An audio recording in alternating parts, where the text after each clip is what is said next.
धन्य है वे जो धार्मिकता के भूखे और प्यासे हैं, क्योंकि वे तृप्त किए जाएंगे।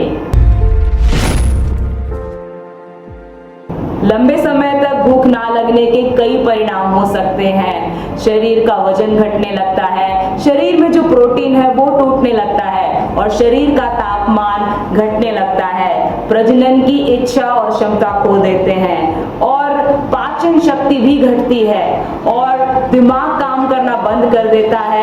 दिल का दौरा पड़ सकता है और तो और मृत्यु भी हो सकती है।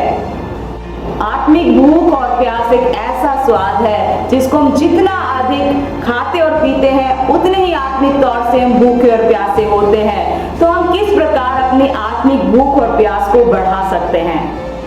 तो सबसे पहले है आत्मिक माहौल में रहें। वचन बताता है भजन संहिता 92 के 13 में, वे यहोवा के भवन में रोपे जाकर हमारे परमेश्वर के आंगनों में फूले फलेंगे।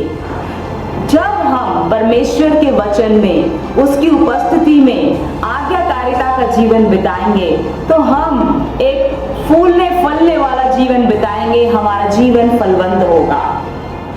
और दूसरा है पवित्र आत्मा का इंतजार करें। वचन बताता है लूका अध्याय 24 के 49 में, और देखो जिसकी प्रतिज्ञा मेरे पिता ने की है मैं उसको तुम पर उतारूंगा, और जब तक स्वर्ग से सामर्थ ना पाओ तब तक तुम इसी नगर में ठहरे रहो। कई बार परमेश्वर हमारे जीवन में बहुत आसानी से काम कर पाता है क्योंकि हमारा मन परमेश्वर के लिए तैयार रहता है, इंतजार कर रहा होता है। और तीसरा है अपने मन को परमेश्वर की नजदीकी में लाएं। वचन बताता है यिर्मयाह अध्याय 30 के 21 में, क्योंकि कौन है जो अपने आप मेरे समीप आ सकता है, यहोवा की यही वाणी है।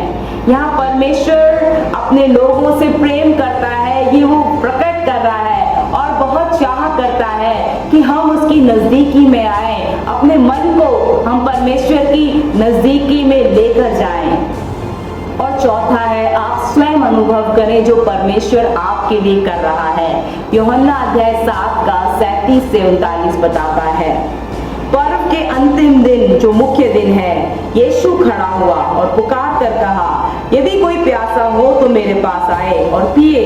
जो मुझ पर विश्वास करेगा, जैसा पवित्र शास्त्र में आया है, उसके हृदय में से जीवन के जल की नदियां बह निकलेंगी।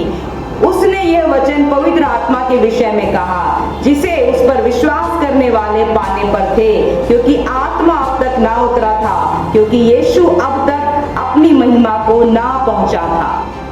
यहाँ पर प्रभु यीशु मसीह आत्मिक प्यास के बारे में बात करते हैं कि किस प्रकार वो उस आत्मिक प्यास को संतुष्ट कर सकते हैं, और जो उस पर विश्वास करते हैं उनके मन में से, उनके दिल में से, हृदय में से वही जीवन का सोता बह निकलेगा, और ये जीवन का सोता पवित्र आत्मा है।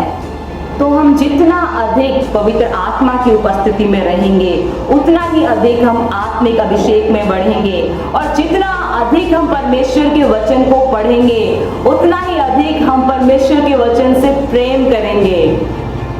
तो जब आप धार्मिकता के भूखे और प्यासे होंगे तो जितना अधिक आप प्रार्थना करेंगे आप और अधिक प्रार्थना करना चाहेंगे, और जितना अधिक आप कलीसिया जाते हैं उससे और अधिक आप कलीसिया जाना चाहेंगे, और जितना अधिक आप पवित्र आत्मा के वरदानों को इस्तेमाल करेंगे उतना अधिक पवित्र आत्मा के वो वरदान आप में से बहेंगे। बने रहने के लिए धन्यवाद। मैं हूं रश्मि सिंह। आशा करती हूँ संदेश आपको पसंद आया होगा। इस संदेश को अपने परिवार के सब जनों में और अपने मित्रों को बांटें ताकि उन्हें भी आशीष मिले। इस चैनल को सब्सक्राइब करें और बेल बटन क्लिक करना ना भूलें ताकि ऐसे प्रेरणात्मक संदेश आपको मिलते रहें।